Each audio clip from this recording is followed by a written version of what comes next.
Hello everyone, আসসালামু আলাইকুম। আমরা আজ পুরো ফ্যামিলি নিয়ে কুমিল্লা কোটবাড়ি বার্থডে বেড়াতে যাচ্ছি। আমি যতবারই বাংলাদেশে আসি আমার ভাই বোনেরা আমার জন্য রান্নাবাড়া খাওয়া দাওয়া এসব নিয়ে খুবই ব্যস্ত হয়ে পড়ে। তাই ভাবলাম দুটো দিন বাইরে সবাইকে নিয়ে কোথাও ঘুরে আসি।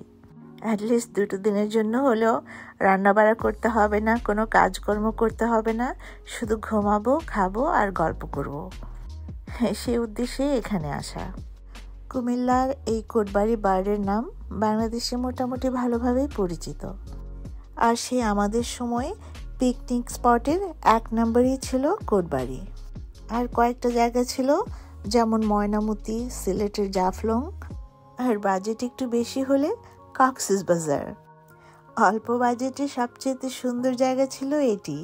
স্কুল থেকে এখানে কতবার যে এসেছি, তবে বড় হওয়ার পরে আর আসা হয়নি। আর এখন তো কত পিকনিক স্পট আর রিসোর্ট হয়েছে যে হাতে গুনেই শেষ করা যাবে না। আমরা আগে থেকে এখানে 10টা রুম বুক করেছি। সকালে ব্রেকফাস্ট করে এসেছি, এখানে এসে লাঞ্চ করব, এটাই আমাদের প্ল্যান। আমরা সবাই মিলে বিরাট বড় একটা ওয়েটিং লাউঞ্জে এসে বসলাম। অপেক্ষা করছি রুমের চাবি আসার জন্য। হ্যাঁ, 2 দিন থাকবো, সেজন্য আমরা একেবারে সবাই মিলে পোটলাপুটলি বেঁধে চলে এসেছি।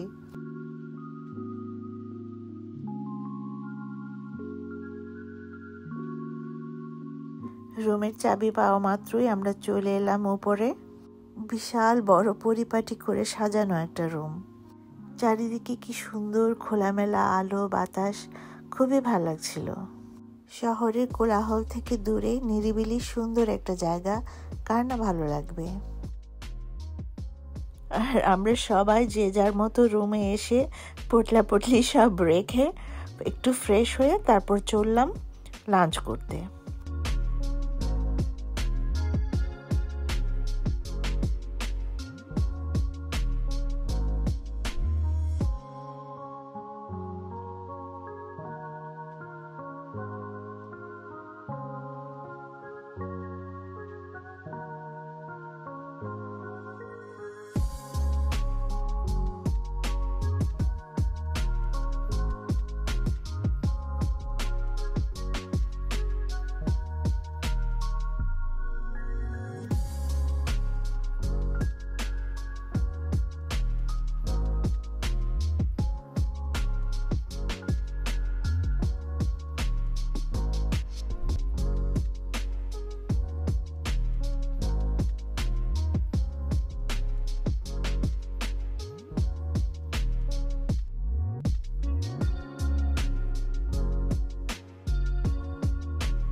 আগে থেকেই আমাদের পছন্দের সব খাবার অর্ডার দেওয়া ছিল। আর খাবারটা যে এত মজা হয়েছে, মনে হলো যেন বিয়ে বাড়ির খাবার খেলাম।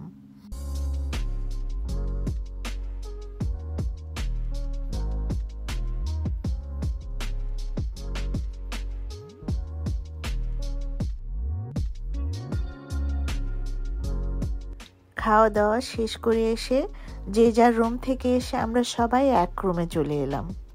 আলাদা আলাদা রুমে শুধু ঘুমানোর সময় ছিলাম, আর গল্প করার জন্য আমরা সবাই একই রুমে ছিলাম।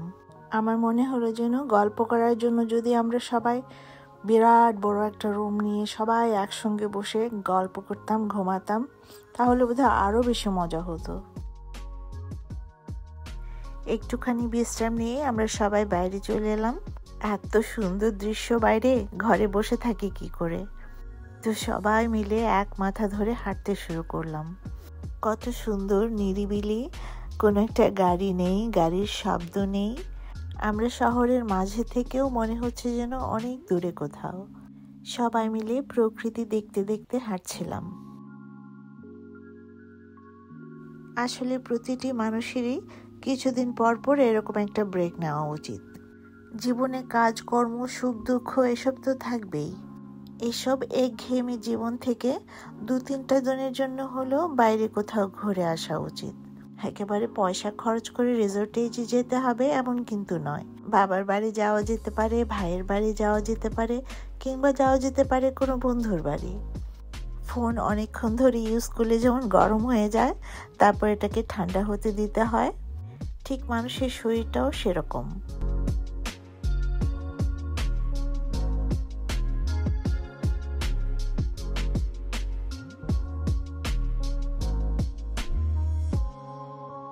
আমরা এদিকে হাঁটতে হাঁটতে সেই পাহাড়ের কোন চূড়ায় উঠে গেছি। সবাই মিলে কত যে ছবি তুললাম তার কোনো হিসেব নেই। কেউ ছবি তুলছে ফেসবুকের জন্য, কেউ ইনস্টাগ্রামের জন্য, কেউ আবার ইউটিউবের জন্য। এরই মাঝে বোধহয় হাজারো ছবি তোলা হয়ে গেছে। আর ছবি তুলবে না কেন? এরকম একটা সুন্দর জায়গায় পুরো ফ্যামিলি নিয়ে আবার কবে আসবো কে জানে। স্মৃতিগুলিকে ধরে রাখতে হবে তো। আমি প্রতি বছর এসেই আমার ফোন ভরে সব স্মৃতি নিয়ে যাই। দুঃখ যেমনি শেয়ার করলে কমে, আনন্দ তেমনি শেয়ার করলে বাড়ে।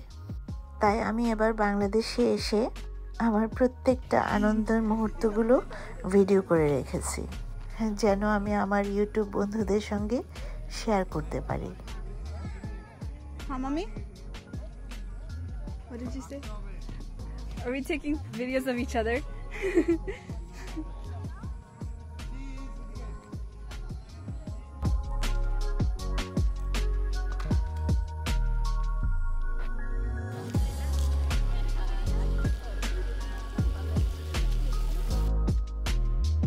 আমরা পুরো এলাকাটা এক মাথা থেকে আরেক মাথা পর্যন্ত ঘুরে এসে বিকেলে স্ন্যাক খেতে এলাম।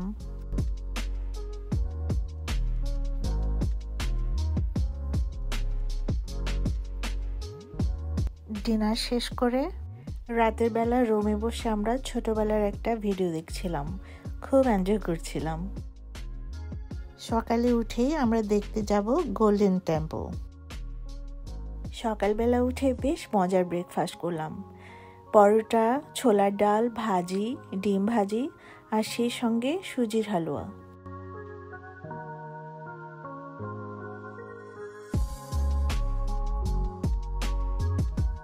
সবাই রেডি হয়ে চললাম গোল্ডেন টেম্পল দেখতে। এই তো এখানে কাছেই। আমাদের চলার পথে দুপাশে খুব সুন্দর সুন্দর বড় বড় গাছ ছিল। তো আমরা প্ল্যান করলাম প্রত্যেকেই একটা করে গাছ ধরে ছবি তুলব। এই একটু মজা করা আর কি। দেখে মনে হচ্ছে যেন এক একজন এক এক গাছের মালিক।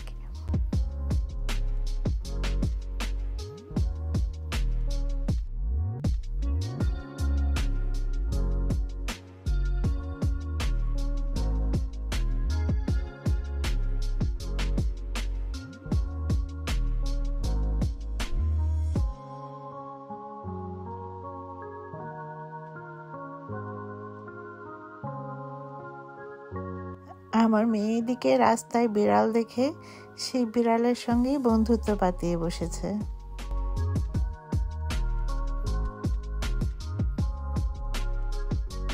এই তো আমরা এসে পড়লাম গোল্ডেন টেম্পল।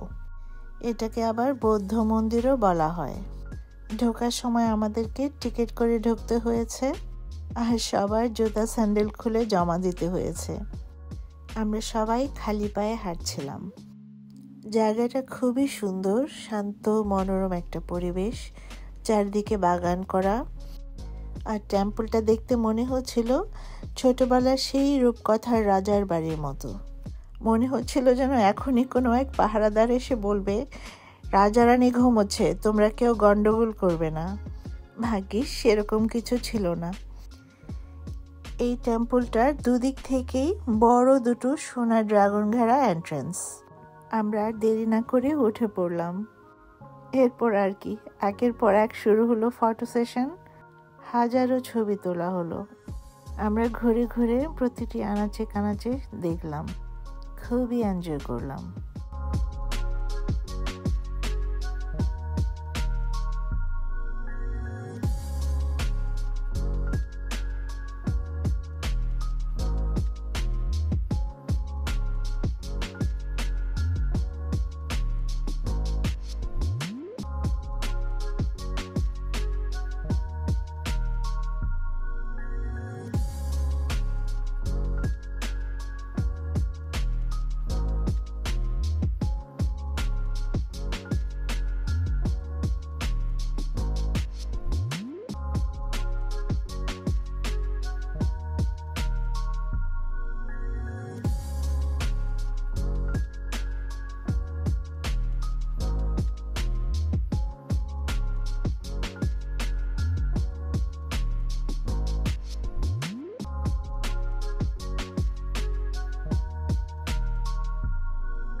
ঘুরে ফিরে দেখে আবার চলে এলাম লাঞ্চ করতে। এটারই তো কথা ছিল, তাই না? ঘুরবো ফিরবো, গল্প করব আর খাবো, আর তাই করলাম। 2 দিন 2 রাতের গল্প তো আর 10 মিনিটে বলে শেষ করা যাবে না, তবু যতটুকু পারলাম ততটুকুই শেয়ার করলাম আপনাদের সঙ্গে। আশা করছি ভালো লাগবে।